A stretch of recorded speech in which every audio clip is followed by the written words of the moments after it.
The sun rose over Nkosi Village, bathing the land in soft light. Smoke from cooking fires spiraled into the air as the village came alive.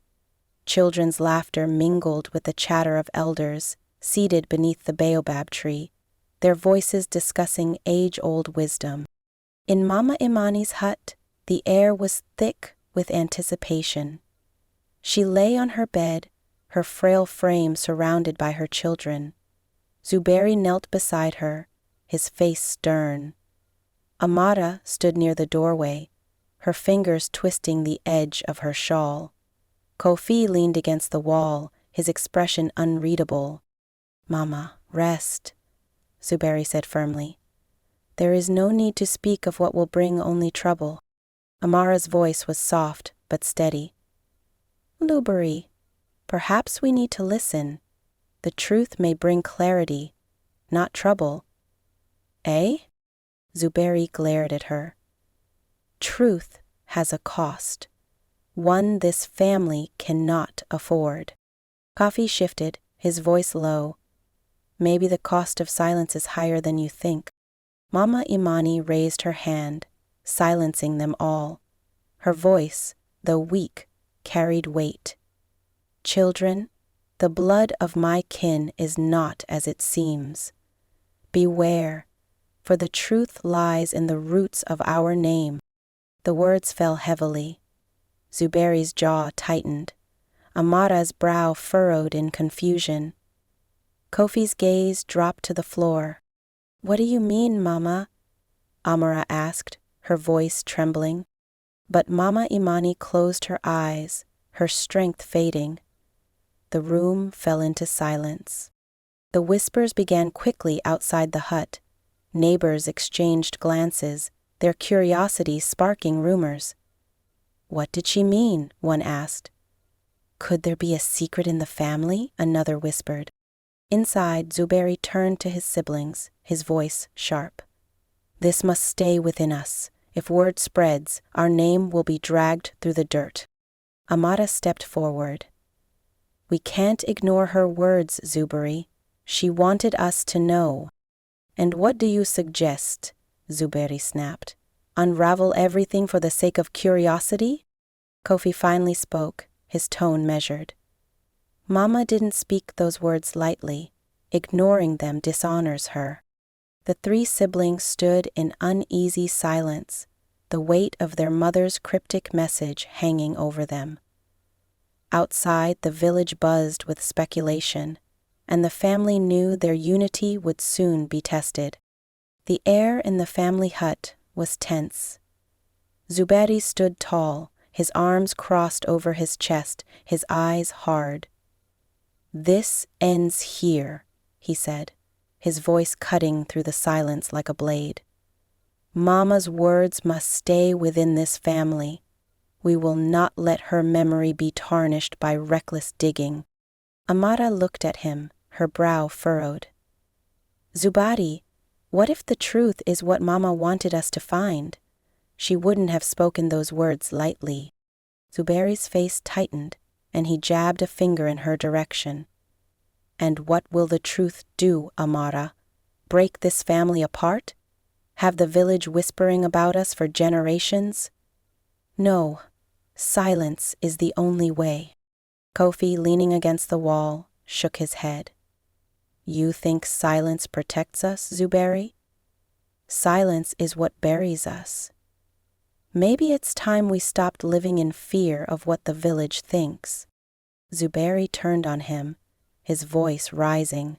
"And what would you know, Kofi? You left this village behind. You think you understand the weight we carry here?" Kofi straightened, his eyes narrowing. "I know enough to see that hiding from the truth doesn't make it go away. It festers." Amara stepped between them, her voice trembling but firm. "Enough. Mama's words weren't a curse. They were a call. If we don't listen, we'll never know her full story."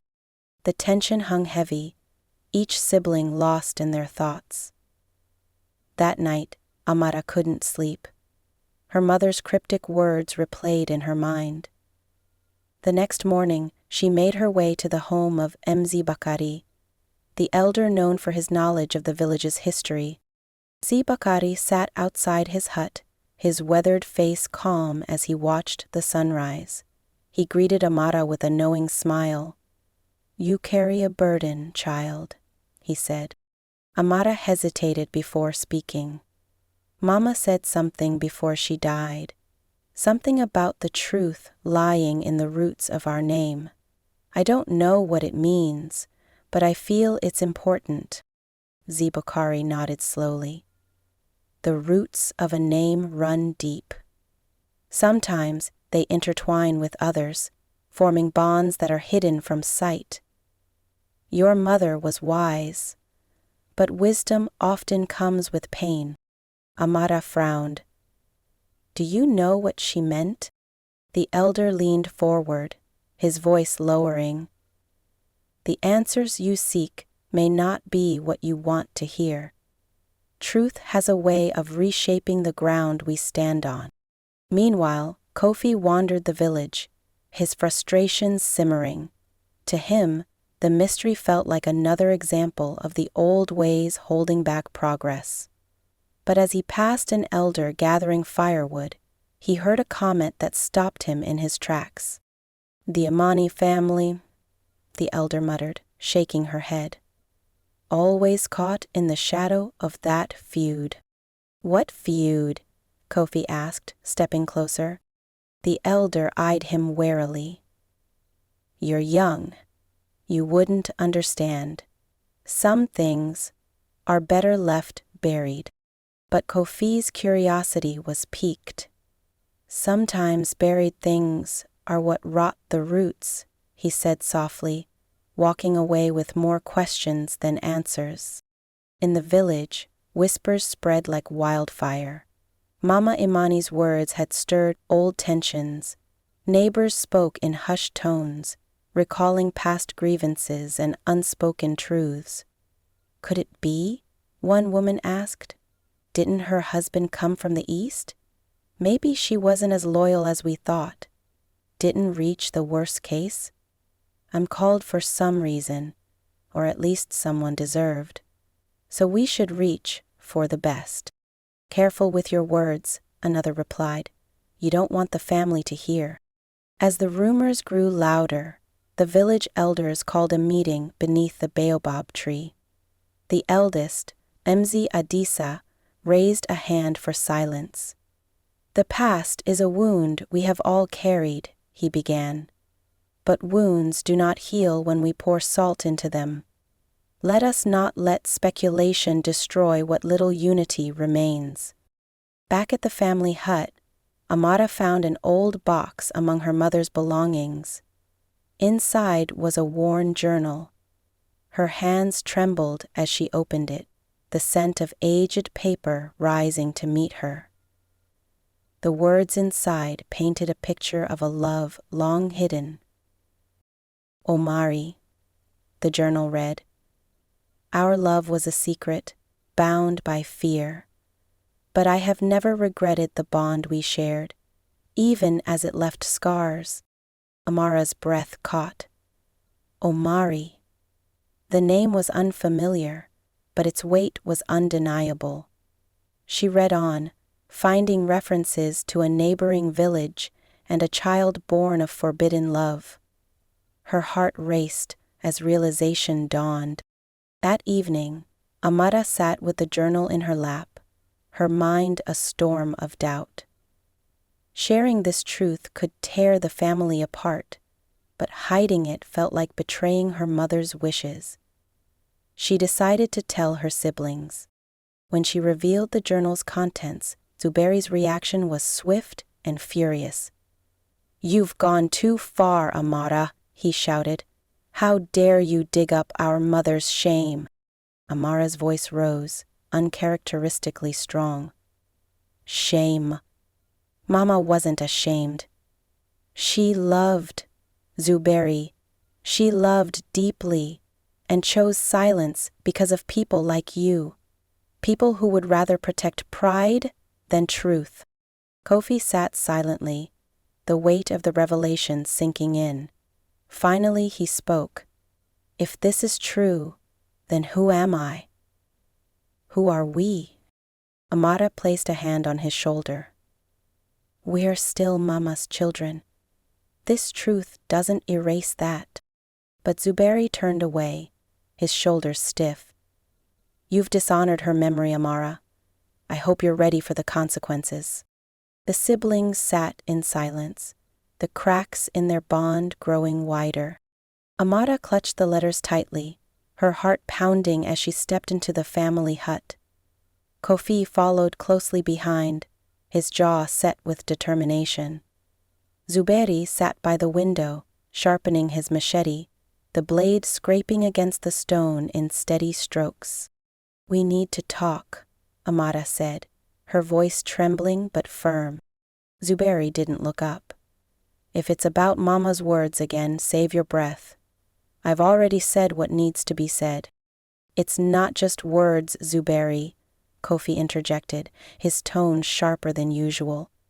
We found something that changes everything. Zuberi paused, his hand stilling.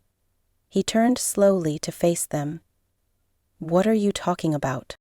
Amara stepped forward, holding out the letters. Mama kept these hidden. They're letters from Omari. Zuberi's face darkened at the name, and his voice dropped. Omari? That name has no place in this house. Read them, Amara insisted, her voice rising. Mama loved him. She wrote about their bond, about how she was forced to keep their love a secret. And she wrote about Kofi. Zuberi stood abruptly, his height and anger towering over them. Stop this nonsense. You're dragging Mama's name through the mud with baseless accusations. Kofi stepped forward, his eyes locking with Zuberi's. It's not baseless, Zuberi. It's her truth. And if you cared about her legacy, you'd face it instead of burying it. Zuberi's hands trembled, and his voice faltered. Do you think I didn't know? I heard her once, talking to Omari about you, Kofi. I was just a boy, but I knew enough to understand that she was protecting us. Protecting our name. Amara gasped, her hands flying to her mouth. You knew all along? Zuberi's shoulders sagged, the weight of years of silence bearing down on him. I knew, he admitted quietly, but I chose to forget. Some truths bring more pain than they're worth. The siblings walked together to the village square, the letters clutched in Amara's hand like a talisman.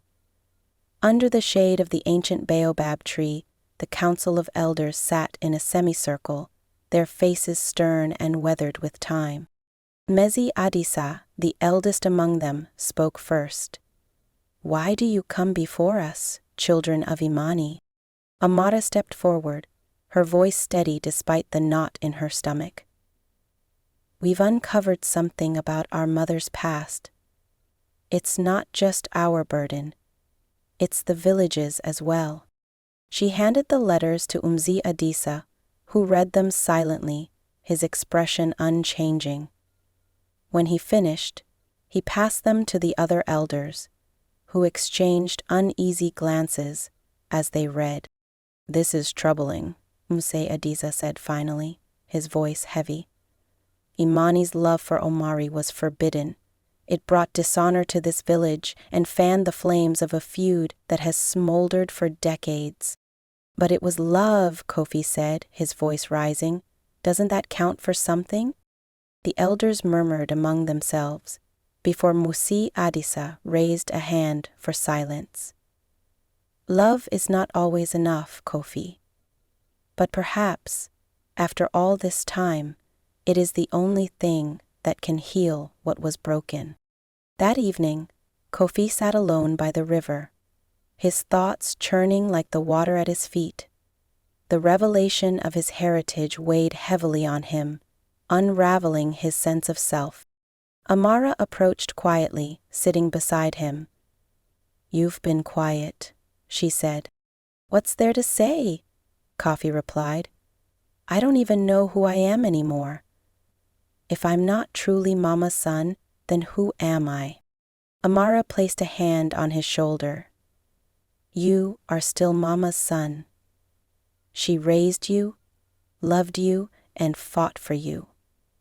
Blood doesn't define family. Love does." Kofi looked at her, his eyes filled with uncertainty. "Then why does it feel like I don't belong?"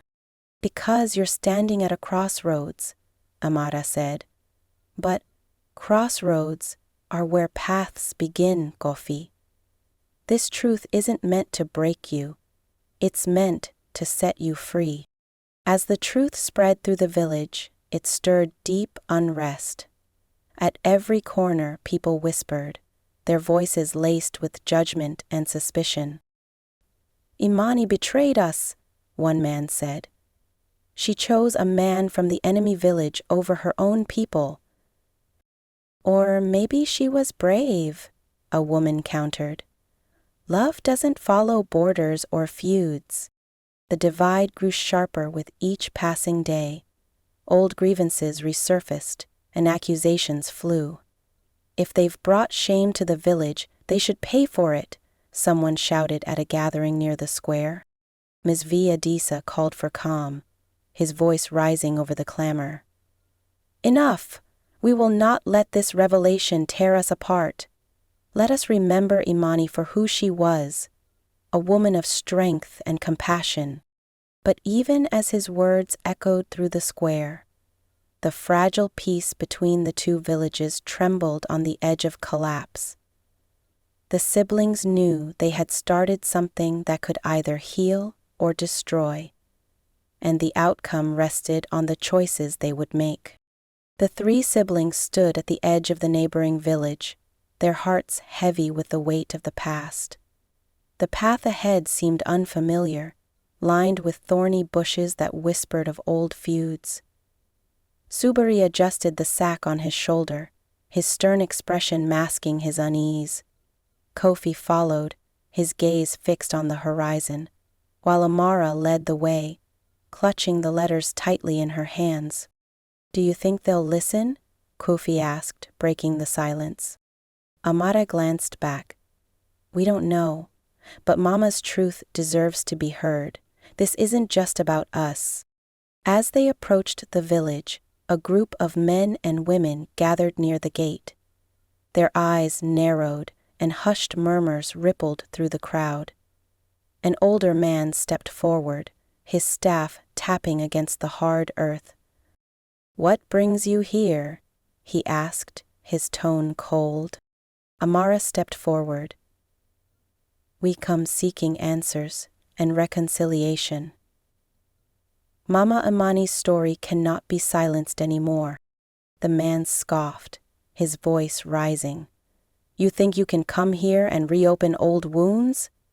Your family brought shame to this village." Zuberi stiffened, but Amara placed a calming hand on his arm. "We don't wish to cause harm. We only seek the truth." An elderly woman's voice broke through the tension. "Let them speak." The siblings turned to see Omari's sister step forward, her frail frame draped in a brightly colored shawl. Her eyes, though clouded with age, carried a depth that silenced the murmurs around her. "You carry Imani's blood," she said, her voice steady. "Come, tell me what you know." Inside her modest home, the siblings sat in a circle with the elder. Amara carefully handed her the letters. The woman's hands trembled as she unfolded the pages, her eyes scanning the words. Tears formed as she read. "Imani and Omari," she began, her voice breaking. "They were bound by a love that defied the walls built between us. He wanted peace, but the villages wouldn't allow it." Zuberi's voice was quiet. "She never spoke of him, only of the sacrifices she made for us." The elder nodded. Her silence was her shield. Omari wrote many letters hoping for change. His last letter, he wanted it to bring our people together. She reached for a small wooden box, removing a weathered piece of paper. This was his final wish. Amari unfolded the letter. Amari's words spoke of unity, forgiveness, and the hope that one day their love would mend the divide. It was a call for reconciliation, a plea for peace that had gone unanswered for too long. Back in Nkosi Village, the siblings stood before the Council of Elders. The letters, including Omari's final plea, were placed on a low wooden table. The elders sat in silence, their expressions unreadable. Nkosi Adisa, the eldest of the council, spoke first. This story is one of pain, of choices that divided us. What do you ask of us now? Amara stepped forward. We ask that you honor Mama's courage and Omari's dream. Their love was not a betrayal. It was a call for unity. The elders exchanged glances, their whispers like rustling leaves. Nkosi Adisa raised his hand, and the murmurs ceased. Omari's words are heavy with truth. Perhaps we, too, have carried the burden of silence for too long. One by one, the elders nodded, their agreement a ripple of change. Nkosi Adisa rose to his feet, his voice strong. Let it be known that the past will no longer chain us. Today, we choose peace. The villagers gathered near the river as the siblings organized a memorial for Mama Imani. A small altar was adorned with her favorite flowers and a wooden carving of a baobab tree, symbolizing strength and connection. Zuberi stood at the front, his voice carrying through the crowd. Mama taught us the value of family, even when the world tried to divide us. Her love was her strength, and today we honor her courage. Amara added. Her story reminds us that love knows no boundaries. It's a force that can break walls and heal wounds. Kofi, standing beside her, finally spoke. For a long time, I felt lost, unsure of where I belonged. But now I know that I am her son, and I carry her legacy. I will dedicate myself to continuing what she and Omari started. As the villagers from both sides joined hands in a gesture of unity, the river shimmered under the setting sun. It seemed to carry their prayers and promises far beyond the boundaries that had once divided them.